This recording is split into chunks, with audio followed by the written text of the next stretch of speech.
ప్రకృతి రైతుగా సహజ సిద్ధ రైతుగా ఆవు మూత్రం ఆవు పేడతోని సహజ సిద్ధంగా కొన్ని వేల ఎకరాలు సాగు చేస్తూ ఎంతో మంది రైతులను తయారు చేసిన మహానుభావులు శ్రీ నాగరత్నం నాయుడు గారు వారి ఇక్కడికి రావడము వారికి హృదయపూర్వకంగా ధన్యవాదాలు తెలియజేస్తూ వారికి మా రామకోటేశ్వర రెడ్డి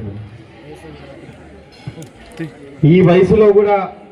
ప్రకృతి సహజ సిద్ధమైన వ్యవసాయం చేస్తూ మనందరి ఆరోగ్యాలు బాగుపరచాలనే ఒక ముఖ్య ఉద్దేశంతో ఎన్నో వేల సదస్సులు ఏర్పాటు చేయడంతో పాటు దాదాపు 400 పైగా అవార్డులు, నేషనల్ అవార్డులు, ఇంటర్నేషనల్ అవార్డులు కూడా వచ్చిన మహానుభావులు ఈరోజు మా బండి సురేష్ గారు అడ్వకేట్ గారు వారిని తీసుకురావడం, అదేవిధంగా నిజంగా చాలా గొప్ప విషయం వారి ఇక్కడికి రావడం అని చెప్పేసి లోకేష్ గారు